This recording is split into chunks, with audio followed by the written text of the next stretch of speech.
Thank you, Right Honorable Speaker, for your guidance.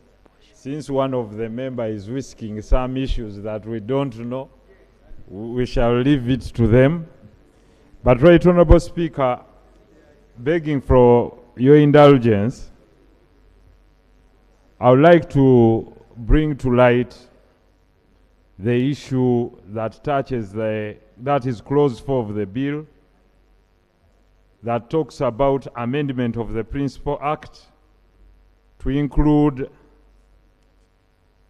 VAT on software. Yeah, I have a huge passion for technology, and I know it's the only thing that will liberate the African person. It's the only equalizer that we have, the window of equalizer for unemployed, young, innovative people. You might laugh about it, but it's given an edge to emerging economies.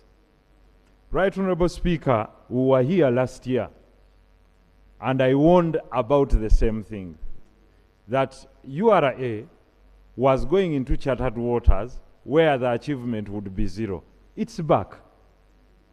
Because things to do with technology do not lie. They are based on data.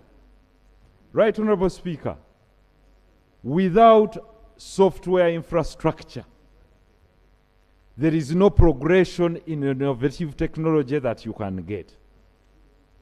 The President, in his State of the Nation address recently, the past year, but also in his campaign manifesto, he talked about ICT as one of the backbones of developing the economy, but to also integrate the young, innovative people, but also transform society. We've spent a lot of money on digital transformation, but here we are now trying to promote the very same thing that destroys the fabric of digital transformation. Right Honorable Speaker, this as a gadget is hardware. Without software, it's useless. Without software, this gadget is useless. But let's look at the simple things that we use. If a certificate of financial implication was issued as regards this section, because I want to make it as simple as possible for everyone to understand, who is the biggest consumer of software transformational updates in this economy? It's the payment systems that we are using. For example, the government payment system, the one we use, is called the what? Efris. The moment you put 17% on all its software that is imported, we will have to come back here and appropriate 17% above the cost of what it's being used to run. At the end of the day, who is going to pay for it? It's the taxpayer again. All the contracts that you have predated to this, when you pass it, will have to have a revisional clause where you must revise. I can give you a simple thing. We have what we use here in technology, it's called the audiovisual technology. It's not from us. The software to keep this secure and have everything securely protected by the cloud, so that your passwords in Parliament are not broken into through the software. It's something that is not developed here. It's something that is imported. That would mean any software provider that has a pre-existing contract with Parliament will have to come back to Parliament and we sign additional fees and revise this contract, and it will have a financial implication on all of us. But what am I trying to say, Right Honorable Speaker? That is as regards the government. Do we need to amend this section to have double taxation that you've been talking about? Is that? Section 28 of the bill. That's why I was advising you. Pardon? That's why I was advising the House. And let's go clause by clause. No, this is the clause. You're talking of the clause. Exactly. Let's go to committee stage so that we are discussing a clause one by one for us to understand. Right Honorable Speaker, first hear from me. At reporting stage is where you give a duly and full explanation. Yeah. At committee stage, You either agree to give away and take, or amend, or drop what is existing. But first I have to convince the members of the House that what we are doing is detrimental, because the report clearly says that they support. So I must oppose at reporting stage, then give my justification at the committee stage. Honorable Mehdi will give you to give all your justifications and amendments if it deems fit. Right, Honorable Speaker, my proposal is we leave the status as is, and it may be treated by...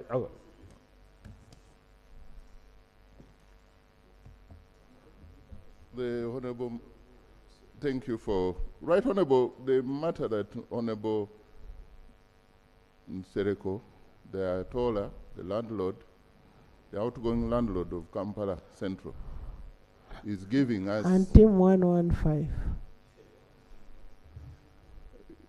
Is giving very useful information, but procedurally, as you've guided, this information, I wonder what kind of arguments he would make when we are at the committee stage. Will he be repeating himself? I'm raising a procedural matter. This is not a matter of Kira. This is a procedural matter. You mean even up to now when you're leaving, you don't know the difference? Okay, you Right. understand, you see. Which order you raise? You continue. And I know that Honorable Semuju loves me so much, but I will miss you, for the record. I will miss you in this house, and you will miss me. A person who will be mostly missed is him for procedure. But on legislation, the person who will be missed will be Honorable Jonah. Yes. So, Right Honorable, my point of procedure is that, which you've already guided, and I want to plead with my honorable colleague to accept, that at this stage, this is a general debate about the principles of the legislation. Now, if you're going to specific on the clauses, we can only do that successfully when we are at the committee stage. And I think let's go by the wise guidance of the Speaker so that we move. And yes. Honorable members, do you agree with that? Jonah, I want you to debate on the clauses. Thank you, Right Honorable Speaker. Formally, now I notify you I will no longer move the motion for adjournment, having read carefully that the vote may not be in my favor. At the declaration level of the results, given the interest of the Right Honorable. Madam Speaker, I now want to debate on principle. First, there were two concerns about VAT in the country raised by the traders. The first was the threshold, which has been dealt with in the proposal from 150 to 250. They may have other arguments. We have heard that the proposal was to go to 500.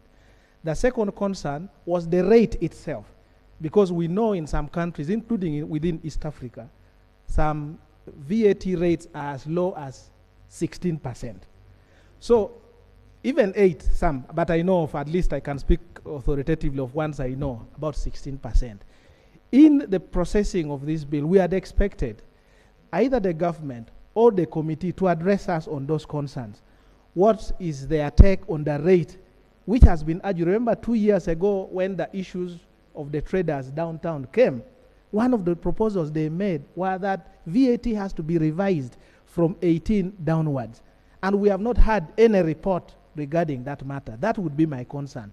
The second concern is the justification for raising it from 150 million to 250.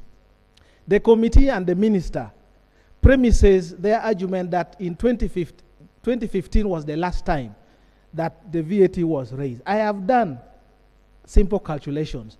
You have not moved from 2015. Because in 2015, 150 million, if you compare to the rate, exchange rate the dollar then was around 3,098. And now we have about 3,700. It means for every 1 shilling of that 150 million, we now multiply by 600, which brings us to around 240.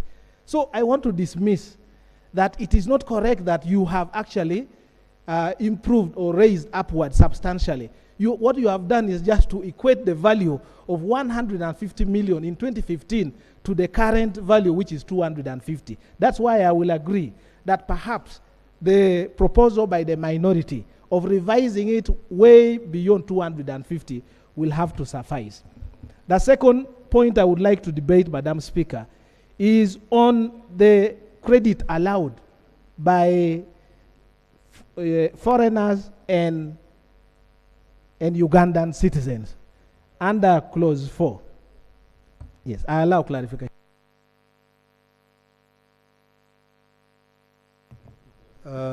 My brother, Honorable Odur, when you propose 500 million Uganda shillings as turnover to be threshold, gives an impression that this trader is able to make a turnover of 41.5 million in a month. So the clarification I want from you is how many of these people are you envisaging, given the research or proposal, that would fall in that bracket? Madam Speaker, if there was any strong justification I was looking for to show that the government has not done any research at all, is the submission of the chairman. This is exactly what this committee should have done. Because my argument, and I want you to get it, is that in 2015, 150 million of 2015 is exactly 250 million today. So if your argument is that you are raising the VAT threshold, it should be beyond just compounding it to bring that value, that past value, into the present value. So for me, the 250 million now is not any different from the threshold in 2015. And that's why I wanted the government to explain, are you just merely upgrading or equating the 150 million? That's the point I was raising. Secondly, I was talking about the distinction between the foreigner and a citizen in as far as clause 3 is concerned, the principle itself. I've seen that you want to allow a credit, allowable credit, and you have set 10 million US dollars for foreigners and 5 million US dollars for citizens. Of course, this should worry foreigners, Ugandans who are soon might be called foreigners, but I don't want to go into that debate. But once you start coming into the law, and we are seeing you as bringing these terminologies between foreigners and now a citizen, and yet we know where we are heading, it should worry those who are living outside. But my point is, 18 billion shillings is not an easy amount for a citizen living here. I find it way too high. If you wish to allow a citizen who is going to construct a hotel within those 2 years, think critically. And I can ask the same question you have asked me. How many Ugandans now who will go into the hotels? Certainly, maybe we are very few here. Thank you. With exception of few. The last one, Madam Speaker. With exception of...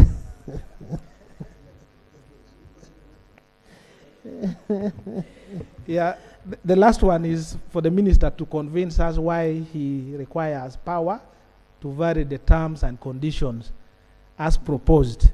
Because legislation, especially something to do with taxation, I always encourage that Parliament retains its powers 100% to be able to vary, because we are the ones accountable at the end of it all. So I see that the minister wants to have power on terms and conditions of payment of tax. These ministers, Madam Speaker, let me mention, they are not very easily accessible. I've raised it in the past. And they don't have the national outlook of things. We don't want to give ministers powers to start segmenting a certain proportion of society and favoring them by issuing this instrument, and yet others are being left. Let Parliament retain that power to be able to vary it. Thank you. But, Honourable Minister, even when we are talking of looking for money, looking for revenue, I am also not comfortable with the so many waivers that you're asking for? You're asking for so many waivers. Why? Eh? You need to reduce on the waivers, but you can still go ahead and first answer what Honorable Dura said. No, that was a by the way.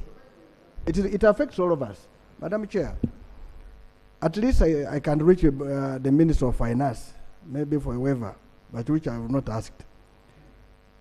It is very unfortunate that the people who are getting waivers are people who have been around and big waivers.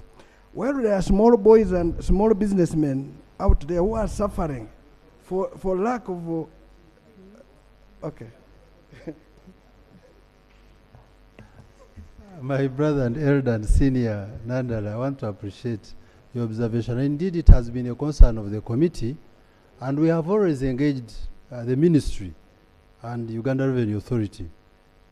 Without legislating in anticipation, in the bills we are handling, you'll see how, as the ministry and URA, we've given a blanket of waiver from all the years to 2016.